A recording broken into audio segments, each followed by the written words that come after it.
And it's almost like it becomes a self-fulfilling prophecy, because what happens is you come into the relationship communicating in this harsh way, and it doesn't, your partner has his defenses up too. So they're communicating back to you with a similar harshness. And then you feel hurt. You feel like there's no soft place for you, that you can't be vulnerable.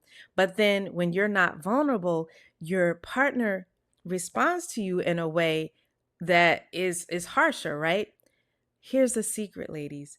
Your softness is what breaks down the harshness, the masculine male harshness.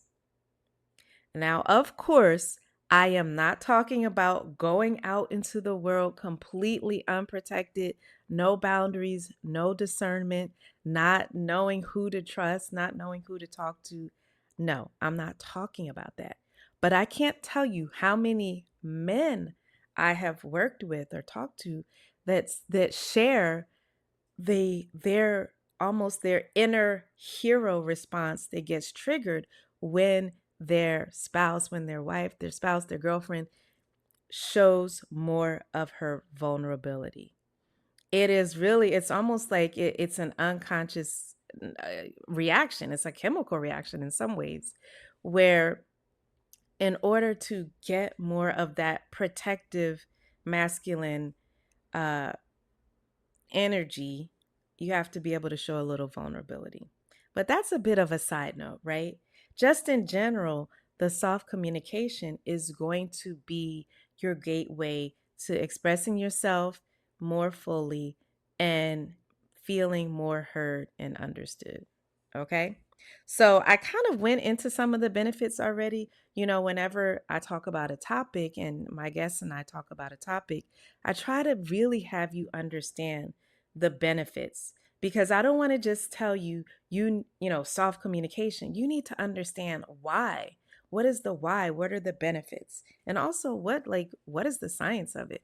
I always feel like that is convincing to a lot of people.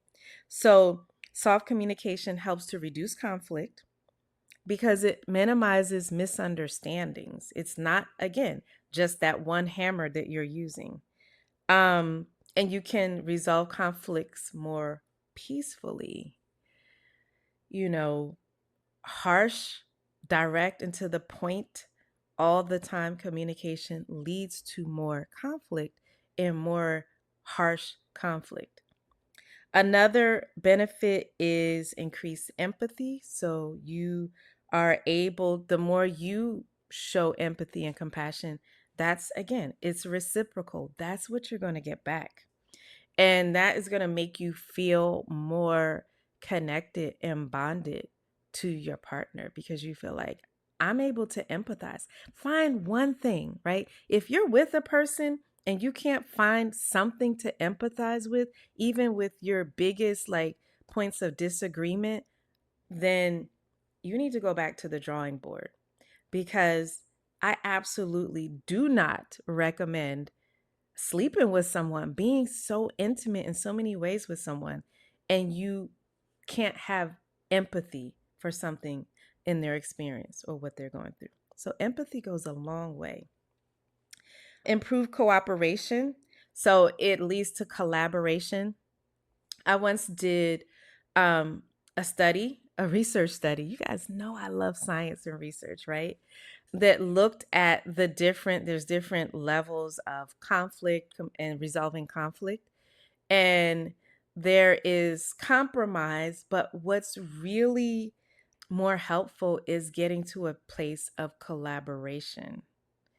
You want to get to a place in conflict or disagreement where both people feel that they've gained at the end, right? You don't want it constantly a dynamic where it constantly feels like, well, she always gets his way or he always this, that, and the other. It should feel like, in some ways, you're able to collaborate.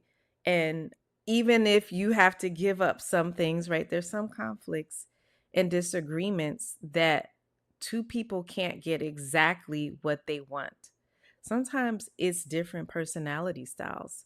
Sometimes it is different ways, like different preferences and different desires. Now, hopefully, you're aligned enough in terms of values, whether small or large, like religion or how you want to raise your kids, right? But there's still going to be disagreements, and you have to understand and learn how to collaborate. Um, just a side note on the values part, I was thinking the other day, I am so glad that when it comes to like certain small things, my husband and I are absolutely on the same page. Like, I cannot stand litter. Like, when I see somebody just throw something, like they'll be driving a nice luxury car and you just see them throw a bit, a soft drink or a bag from a fast food restaurant and just throw it out on the street. Like, I think that is one of the lowest things you could do. Like, and my husband feels the same way. Like, we will sit and talk about that. And I know there's some people that are like, what? Who cares? So it's really nice when you have like small things that you align on, but also larger values, and that makes it easier to collaborate and know that sometimes you have to give up some things, and that person knows also that sometimes they have to give up some things. Right? That's part of, as they say, the cost of doing business, like of being in a relationship. The other thing is enhanced intimacy. It helps to increase trust and emotional connection. You feel like, wow, this person, you can feel when someone empathizes with you, right? Or they have compassion for you. And that makes you feel closer to them. That makes you trust them. And even if it's not like conscious, like a lot of the male clients I've worked with that talk about, like, when their wife will share something vulnerable with them or cry or say whatever, they just instantaneously feel like an increase of wanting to be close to her and wanting to protect her. So it's like it really helps you to increase emotional intimacy, which increases connection. And truth be told, a healthy long-term sexual connection is it's built on this, right?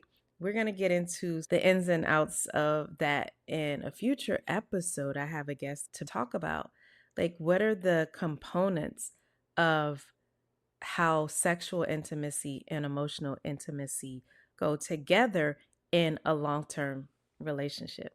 But just know that, like, when you're building the foundation of emotional intimacy, you're doing a lot in your relationship.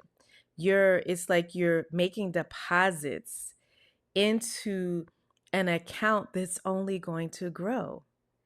I heard a quote at a conference I was at.